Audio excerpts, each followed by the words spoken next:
کریں گے، لیکن یہاں پر یہ لوگ یہ صلہ دے رہے ہیں نوجوانوں کو۔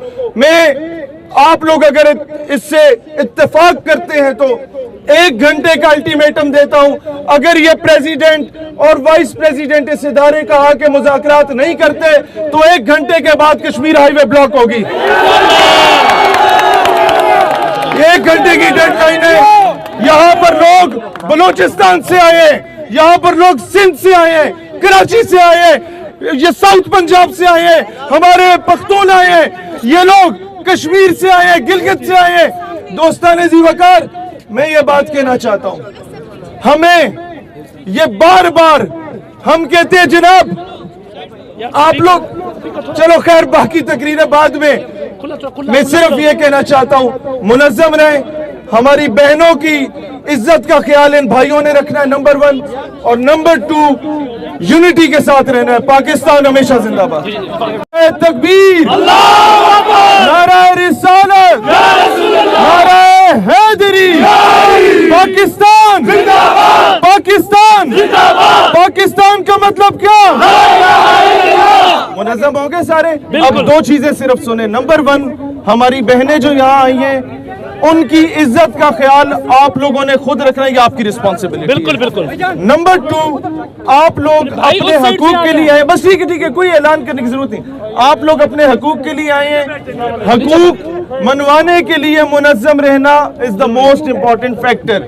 اب یہ بات میں صرف اپنے ان فرشتے بھائیوں کو سنانا چاہتا ہوں، یہ بات میں اس ضلع کی انتظامیہ کو سنانا چاہتا ہوں، اور یہ بات میں حکومت وقت کو اور جو ہمارے پیچھے یہ دفتر موجود ہیں ان کی انتظامیہ کو سنانا چاہتا ہوں کہ آپ لوگوں نے یہ پہلے بات پوری سنیے گا، اکثر لوگ بیچ میں یہ اعتراض کرتے ہیں یہ آپ کیا بات کر رہے ہیں۔ ہم لوگ کسی بھی پولیٹیکل پارٹی کے بعد میں پہلے ہم پاکستانی ہیں، لہٰذا اب کرٹیسزم برداشت کرنا سیکھیں۔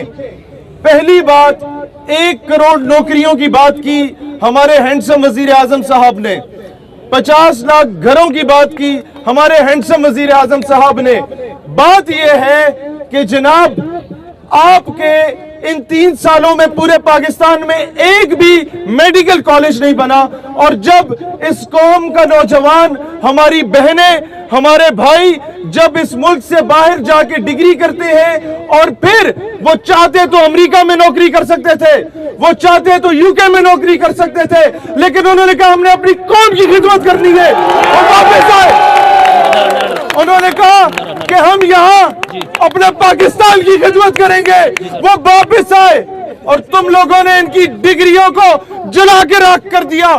شرم آنی چاہیے حکام والا۔ شہیر بھائی، شہیر بھائی، شہیر بھائی، شہیر بھائی، شہیر بھائی، آپ سارے زندہ باد کے کم از کم آپ ان کم لوگوں میں سے ہیں جو اپنے حق مانگنے کا سلیقہ جانتے ہیں۔ آپ سارے زندہ باد۔ اب 2 وعدے آپ لوگوں نے میرے ساتھ کرنے، اور پھر میں یہ وعدہ کرتا ہوں اس کے بعد کہ میں اینڈ ٹائم تک آپ کے پاس بیٹھا رہوں گا جب تک آپ کے مطالبات نہیں مانے جاتے۔ پہلا وعدہ وہ یہ کہ اگر آپ لوگوں کی ڈگریز ویریفائی ہو گئی، گرین لسٹ آپ کی یونیورسٹیز ہو گئی، تو آپ کی پوسٹنگ پاکستان میں کسی بھی علاقے میں ہو، ہفتے میں 1 دن آپ اپنے آبائی گاؤں میں جایا کریں گے اور لوگوں کا مفت علاج کریں گے۔ دوسرا وعدہ، دنیا کی کسی بھی کونے میں چلے جاؤ، پاکستان کا پرچم اس ملک میں تمہارے سینے پہ ہونا چاہیے، اور اس پرچم کو کبھی جھکنے نہیں دینا ہے۔ اور اب میں یہ حاکم وقت سے کہتا ہوں کہ یہاں پر ماؤں نے اپنے زیور بیچے، بہنوں نے اپنے زیور بیچ کے اپنے بھائیوں کو پڑھایا، یہاں بزرگوں نے اپنی زمینیں بیچی، یہاں پر اپنے گائے بھینسیں بیچی، اپنی مویشی سارے بیچے انہوں نے۔ اس کے بعد جا کے کئی ایسے بچے ہیں جو تعلیم سے آراستہ ہوتے ہیں، وہاں لالچ بھی دی جاتی ہے کہ تمہیں پاکستان میں کیا ملنا ہے، یہاں پہ کیا رکھا ہے، لیکن یہ کہتے ہیں نہیں، جس ملک کے لیے ہمارے باپ دادا نے قربانیاں دی تھیں، شہادتیں دی تھیں، جس ملک کے لیے ہر دوسرے دن ہمارا فوجی شہید ہوتا ہے بارڈر پہ، ہم اس ملک کی جا کے خدمت